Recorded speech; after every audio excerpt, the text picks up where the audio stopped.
Breaking news చూస్తున్నాం. Iran సేనలు Israel America దేశాలకు తీవ్ర స్థాయిలో హెచ్చరికలు జారీ చేశాయి. తన ఓడరేవులను అమెరికా దిగ్బంధించడంతో చమురు విక్రయం ఆగిపోయి ఆర్థికంగా ఉక్కిరిబిక్కిరి అవుతున్న ఇరాన్ ఇక దిగ్బంధనాన్ని వెంటనే కూడా ఆపకపోతే పర్షియన్ గల్ఫ్లోని సముద్ర గర్భ ఇంటర్నెట్ కేబుల్లను అయితే ధ్వంసం చేస్తామని చెప్పేసి బుధవారం అయితే హెచ్చరికలు జారీ చేసింది. మరి ఈ మేరకు ఇస్లామిక్ రివల్యూషనరీ గార్డ్ కార్ప్స్ ఓ ప్రకటన అయితే వెలువరించింది. అమెరికా ఇజ్రాయెల్తో గత ఫిబ్రవరి 28న యుద్ధం మొదలైన తర్వాత సముద్ర గర్భ ఇంటర్నెట్ కేబుల్లను లక్ష్యంగా చేసుకుంటానని చెప్పేసి ఇరాన్ ప్రకటించడం అయితే ఇదే తొలిసారని చెప్పుకోవచ్చు. మరి ఈ కేబుల్ ధ్వంసం అయితే చాలా దేశాల్లో ఆర్థిక వ్యవస్థలు అయితే స్తంభించిపోయే అవకాశాలు ఉంటాయి. కాగా తన శత్రువుకు ఇక సహాయం చేసే దేశాలపైన కూడా భీకరమైనటువంటి దాడులు చేస్తామని చెప్పేసి ఇప్పటికే ఐఆర్జీసీ అయితే తేల్చి చెప్పేసింది.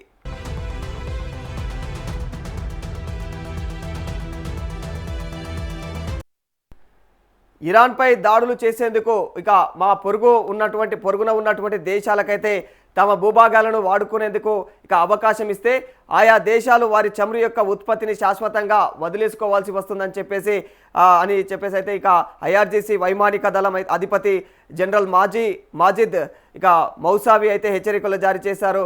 మరోవైపు హర్మోజ్ జలసంధిలో ఇరాన్ దాడులు కొనసాగుతూనే ఉన్నాయి. మరి బుధవారం 4 వాణిజ్య నౌకలపైన అయితే ఐఆర్జీసీ దాడులు కొనసాగించింది. ఇక లైబీరియా పతాకంతో అయితే గుజరాత్లోని ముంద్రా పోర్టుకు వస్తున్నటువంటి ఇక ఎపమినోట్స్ అనే ట్యాంకర్తో పాటుగా కూడా ఎంఎస్సి ఫ్రాన్సిస్కా అనే మరో నౌకను కూడా అదుపులోకి తీసుకొని ఇరాన్కు తరలించింది. మరి ఈ చర్యలను అయితే ఇరాన్ అధికారిక ఫ్రాన్స్ న్యూస్ ఇంకా ఏదైతే టాస్మిన్ న్యూస్ అనే సంస్థలు అయితే సమర్థవంతంగా వాళ్ళు సమర్థించుకున్నాయి. మరి ఆ నౌకలు ఇరాన్ బలగాల హెచ్చరికలను లెక్క చేయకపోవడం వల్లే ఇక అదుపులోకి తీసుకోవాల్సి వచ్చిందని కూడా పేర్కొన్నాయి.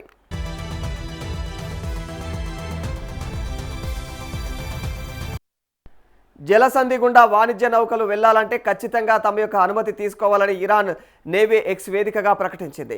మరో 2 నౌకలపైన కూడా ఐఆర్జీసీ ఎలాంటి హెచ్చరికలు లేకుండానే కాల్పులు జరిపిందని చెప్పేసి యునైటెడ్ కింగ్డమ్ ఇక మారిటైమ్ ట్రేడ్ ఆపరేషన్స్ సంస్థ కూడా వెల్లడించింది.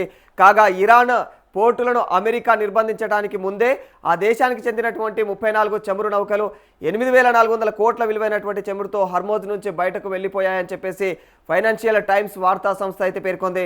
మరి ఇరాన్తో కాల్పుల విరమణ ఒప్పందాన్ని నిరవధికంగా ఇక పొడిగిస్తున్నట్లయితే అమెరికా అధ్యక్షుడు డొనాల్డ్ ట్రంప్ వైపు ప్రకటించారు. మరి పాకిస్తాన్ ప్రధాని షెహబాజ్ షరీఫ్ ఇక సైన్యాధిపతి ఆసిఫ్ మునీర్ విజ్ఞప్తి మేరకే ఈ నిర్ణయం తీసుకున్నట్లుగా తెలుస్తోంది.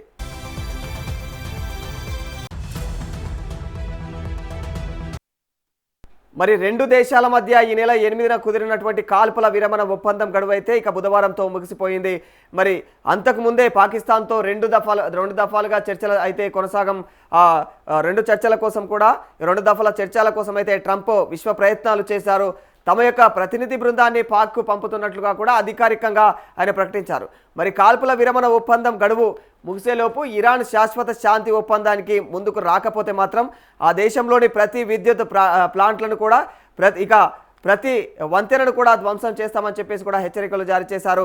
అయినా ఇరాన్ స్పందించకపోవడంతో అయితే కాల్పుల విరమణ ఒప్పందం గడువు అయితే ముగియటానికి కొద్ది సేపటి ముందు దానిని మళ్ళీ నిరవధికగా అయితే ఆయన పొడిగిస్తున్నట్లయితే ప్రకటించారు. మరి ఇరాన్ నాయకత్వం 2గా ఇక చీలిపోయిందని చెప్పేసి వారు కలిసిపోయి చర్చలకు ముందుకొచ్చేందుకే ఈ యొక్క అవకాశం ఇస్తున్నట్లయితే తెలియజేశారు. అయితే ఇరాన్ నౌకాశ్రయాల దిగ్బంధనాన్ని మాత్రం కొనసాగిస్తామని చెప్పేసి మరోవైపు వెల్లడిస్తూ ఉన్నారు ట్రంప్. మరి తమ యొక్క నౌకాదళం ఇరాన్ రేవులను అయితే దిగ్బంధించడంతో ఆ దేశానికి రోజుకు దాదాపుగా అయితే 4,600 కోట్లకు పైగా నష్టమైతే వస్తుందని తెలియజేశారు. మరి ప్రస్తుతం ఇరాన్ ప్రభుత్వం తీవ్రమైనటువంటి నిధుల కొరతను ఎదుర్కొంటుందని, మరి సైనికులకు ఇక ఎవరైతే పోలీసులకు జీతాలు చెల్లించలేకపోతుందని కూడా తెలియజేశారు. మరి హర్మోజ్ జలసంధిని మూసేశామని చెప్పేసి పైకి చెప్తూ దానిని తెరవాలని చెప్పేసి ఇరాన్ నేతలైతే ప్రాధేయపడుతున్నారని చెప్పేసి ఎద్దేవా చేస్తూ ఉన్నారు. మరి ఇరాన్తో 2 దఫాల చర్చలు శుక్రవారం లోపు ప్రారంభం కావచ్చు అని చెప్పేసి కూడా మరి సూచనప్రాయంగా అయితే తెలుస్తూ ఉంది.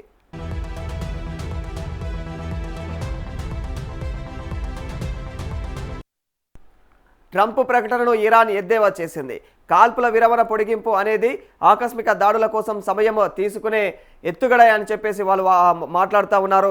మరి ట్రంప్ నిర్ణయంతో అర్థమే లేదు, ఇక ఓడిపోయే వారు షరతులను పెట్టలేదు అని చెప్పేసి ఇంకా వారు మాట్లాడుతున్నారు. మరి మా రేవులను ఖచ్చితంగా నిరవధికంగా నిర్బంధించడం, బాంబులు వేయటం కంటే కూడా తక్కువేం కాదు అని చెప్పేసి కూడా వాళ్ళు మాట్లాడుతూ ఉన్న వైనం కనిపిస్తుంది. అందుకు మా సైనిక ప్రతిస్పందన ఖచ్చితంగా ఉంటుంది. మరి ఇక ఇరాన్ స్వయంగా అయితే చొరవ తీసుకునే సమయం కూడా ఆసన్నమైందని చెప్పేసి ఇరాన్ పార్లమెంటు స్పీకర్ ఎవరైతే ఉంటారో మొహమ్మద్ బగర్ గాలిబర్ అయితే సలహాదారు, ఇంకా ఆయన మహాదీ మొహమ్మదీ కూడా బుధవారం అయితే ఎక్స్ వేదికగా ఆయన ప్రకటించారు. తమ యొక్క పోర్టులపైన కూడా అమెరికా దిగ్బంధనాన్ని తొలగించేందుకు అయితే ఇక ఐక్యరాజ్య సమితి జోక్యం చేసుకోవాలని చెప్పేసి ఇప్పటికే ఇరాన్ ప్రభుత్వం అయితే లేఖ రాసినట్లు తెలుస్తూ ఉంది. మరి తమ యొక్క పోర్టులను ఇక దిగ్బంధించడం కాల్పుల యొక్క విరమణ ఒప్పంద ఉల్లంఘన కిందికేనని వస్తుందని చెప్పేసి అయితే ఇరాన్ విదేశాంగ మంత్రి ఇక అబ్బాస్ అరాగ్జీ కూడా ఆయన తెలియజేశారు. మరి ఇది ఇలా ఉండగా ఇక లెబనాన్ ఇజ్రాయెల్ మధ్య దాడులు మళ్ళీ మొదలయ్యాయని చెప్పుకోవాలి. హెజ్బుల్లా ఉగ్రవాదులు ఇజ్రాయెల్ పైన అయితే బుధవారం రాకెట్లు ప్రయోగించడంతో ఆ దేశం వైమానిక దాడులు చేసిందని చెప్పుకోవచ్చు. మరి కాగా ఇరాన్ నుంచి ఇరాక్కు దాదాపుగా కూడా $500 మిలియన్ తీసుకువెళ్తున్నటువంటి ఒక విమానాన్ని అయితే అమెరికా అడ్డుకున్నట్లుగా కూడా సమాచారం తెలుస్తూ ఉంది.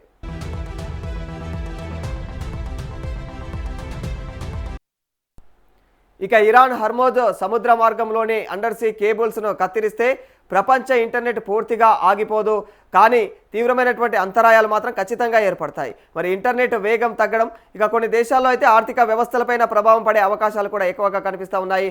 కారణం ఏంటంటే ఖచ్చితంగా గ్లోబల్ డేటా ట్రాఫిక్ అయితే అనేక ప్రత్యామ్నాయ మార్గాలు అయితే ఉన్నప్పటికీ కూడా ఇక హర్మోజ్ ఏదైతే బాబ్ ఎల్ ఇక మండేబ్ వంటి చోక్ పాయింట్స్ చాలా కీలకమైనటువంటిగా అయితే ప్రస్తుతం చెప్పుకుంటూ ఉన్నారు నిపుణులంతా కూడా.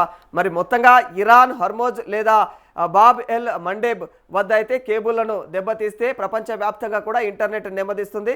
మరి హర్మోజ్ సముద్ర మార్గం ఆసియా, యూరప్, మధ్యప్రాచ్యాన్ని కలిపే ఏదైతే ప్రధానమైనటువంటి ఫైబర్ ఆప్టిక్స్ కేబుల్స్ ఇక్కడ నుంచే వెళుతూ ఉంటాయి. మరి 90% అంతర్జాతీయ డేటా ట్రాఫిక్ సముద్రపు కేబుల్స్ ద్వారానే ఇక జరుగుతూ ఉంటుంది. మరి ఇక భారతదేశం పశ్చిమ దిశలో వెళ్ళే ఇంటర్నెట్ ట్రాఫిక్లో అయితే 3వ వంతు హర్మోజ్ మీద ఆధారపడి ఉంటుంది.